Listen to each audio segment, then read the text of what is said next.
Marie-Christine Diarra, je suis bénévole de l'association Vivre comme avant depuis 2019.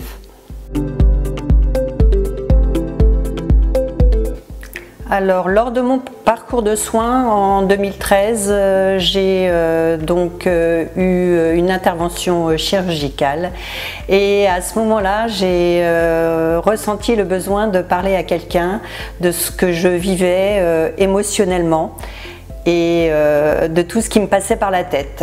Je n'ai pas trouvé à ce moment-là la personne avec qui je pourrais m'exprimer. Il y avait un accompagnement médical, l'accompagnement médical était au top, et aucun souci là-dessus. Par contre, la partie émotionnelle était difficile. Et il n'est pas facile de s'exprimer avec ses proches puisque on cherche aussi à les ménager suivant les personnes. Et donc le besoin de soutien est nécessaire. J'ai fait mon parcours de soins, je suis retournée dans la vie active, j'ai repris mes activités professionnelles et 5 ans après j'ai ressenti le besoin de donner un petit peu de sens à ce parcours médical que j'avais suivi. Et j'ai recherché une association qui accompagnait les malades. Alors il y a énormément d'associations.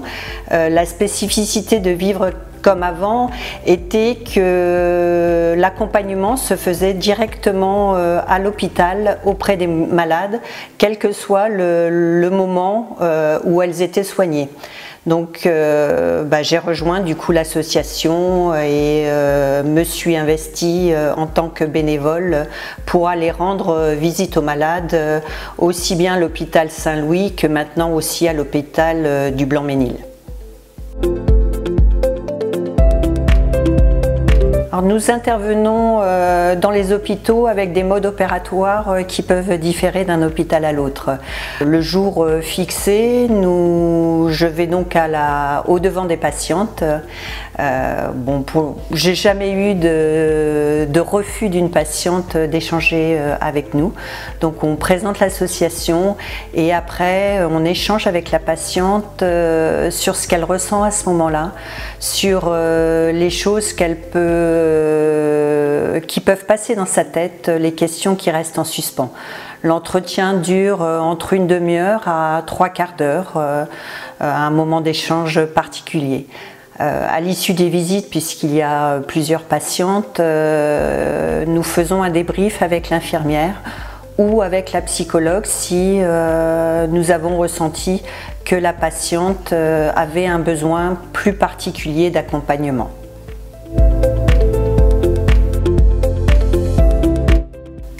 Alors, lors de notre intégration en tant que bénévole, nous suivons un premier parcours de formation de 2 jours à l'écoute.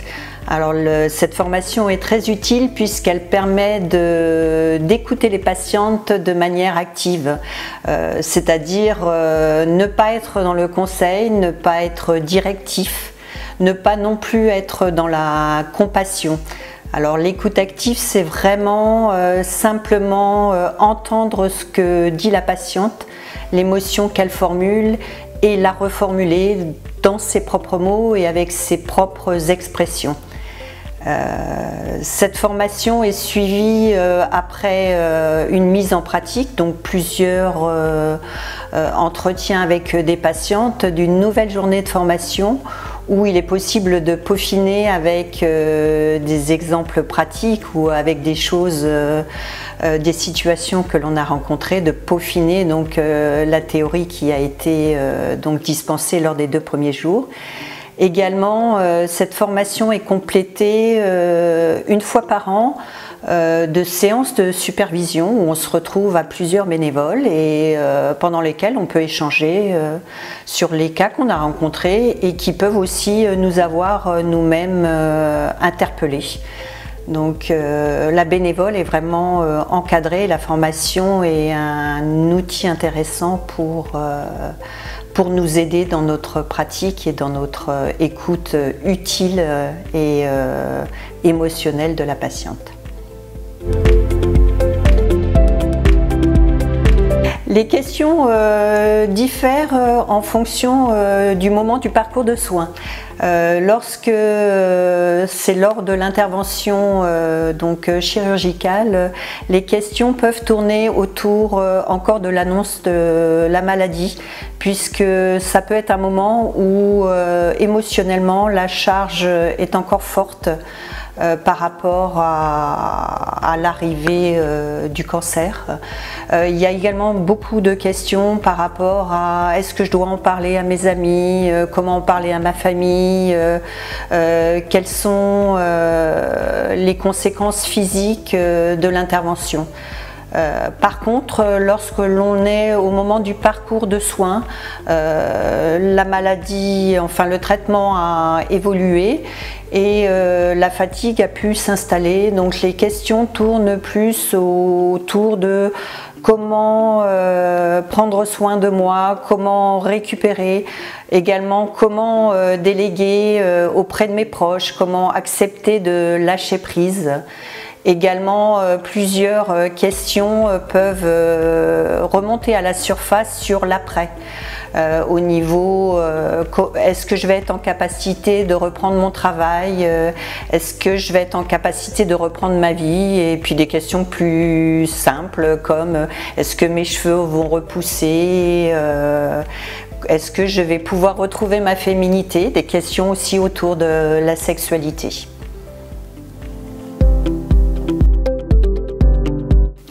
Alors, lors de la pandémie, nous n'avons malheureusement pas pu être auprès des patientes dans les établissements de santé. Et aussi, ça a été une opportunité de définir d'autres moyens de rentrer en contact avec les patientes. Nous avons eu des expérimentations, notamment la mise en place d'appels téléphoniques dans la chambre de la patiente.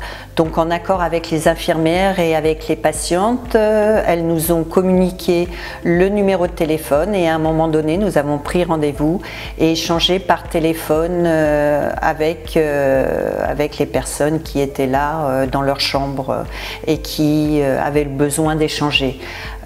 Sur un autre établissement également ont été mises, grâce à la présence de tablettes dans les chambres, ont été mises en place des visios.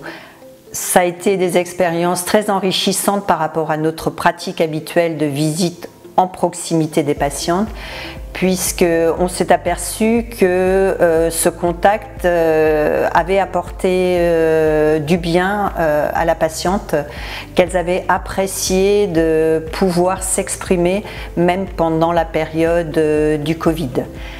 Pour le futur, on continue à privilégier la présence physique auprès des patientes puisque ça permet un échange visuel, donc un échange au plus près de la patiente et en proximité physique, mais néanmoins c'est un bon moyen d'utiliser les deux systèmes, puisque malgré notre présence sur toute la France et auprès de nombreux établissements, nous ne pouvons intervenir dans tous les établissements de santé compte tenu de la distance physique, et le fait de pouvoir mettre en place un contact téléphonique permet d'être présente dans des endroits où nous ne le serions pas du fait de la distance.